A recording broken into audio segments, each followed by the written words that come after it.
strangers. New year, new me, and all that jazz. Also, I really do need to make some proper friends.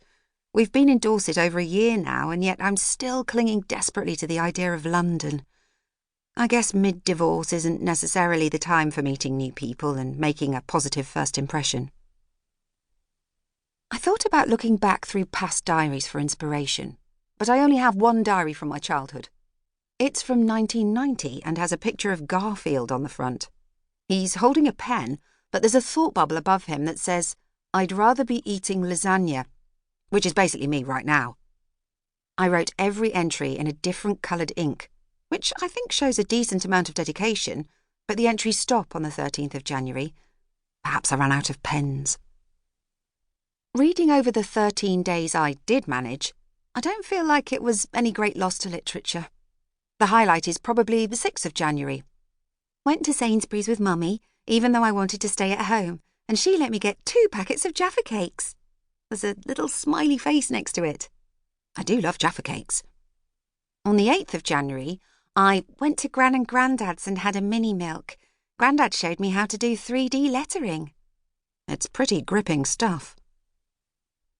I was still feeling a little fragile by tea time, and Flo had gone to her friend Sasha's house to watch videos on the internet of strangers take toys out of boxes.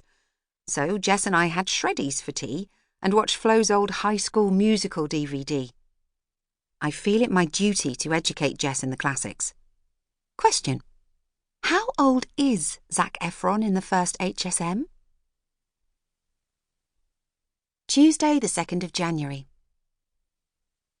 Today I had a go at ironing. Normally, I'm more of a careful drying and folding type of person, but I think I was trying to make up for the lingering shame of boasty parent Scotch bingo. To give some ironing context, about 6 months ago I had to iron a dress for a hand-fasting ceremony, don't even ask, and when I got the iron out, Jess covered her ears and looked scared because she didn't know what it was. Is it okay to get to age 3 without ever having seen your mum iron? I was putting out the recycling last night, though, and I could see down the steps and into the living room of the house that backs onto ours. They quite often have the lights on without closing the curtains.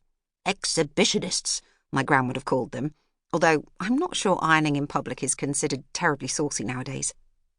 They clearly don't realise how often I sneak into the back garden after dark to escape the Disney Channel and scroll through Instagram. I know that at Simple Dorset Life always makes me feel worse about my life, but I also can't stop looking. Every time I see a photo of some kind of organic avocado-based brunch she's rustled up between breastfeeds, I remember the time Jess threw a piece of avocado toast at that old woman in the cafe at the bottom of the hill. She sent me her dry cleaning bill. The old woman, not Jess. Anyway, the woman in the lights-on house was ironing. She was in a white robe with her hair pulled up in a messy ponytail, and she was watching what looked like EastEnders. Her husband, I know they're married because I saw him in Tesco once buying cat litter and looked for a ring, was sitting on the sofa with their son reading books. I watched them for quite a long time because it was such a nice, ordinary family scene. I mean, she did have her back to me, so I couldn't say for sure that she wasn't silently crying or anything, but it looked pleasant enough. So, today I thought I would get myself a piece of that. I'm turning 38 this year after all, and ironing feels like something I should be getting into as a woman in my late 30s, like gardening or not eating as many Jaffa Cakes. I set up the ironing board and got some books out for Jess. I tried to get Flo to read to her, but she gave the ironing board a funny look and told me she had homework to do. I'm pretty sure this was a lie, but I smiled anyway, said something suitably encouraging and set about my task. 10 minutes in, I realised why I never watch EastEnders. It's bloody miserable. I looked over to Jess to get her to change the channel, but she wasn't sitting happily on the sofa, browsing through her wholesome book selection as I had pictured her in my mind. I looked back just in time to see her running into the living room with something slopping about in a bowl. She tripped over the iron lead, and what looked like milk with bits in sploshed into the basket of Flo's freshly pressed school uniform. Jess immediately started to cry.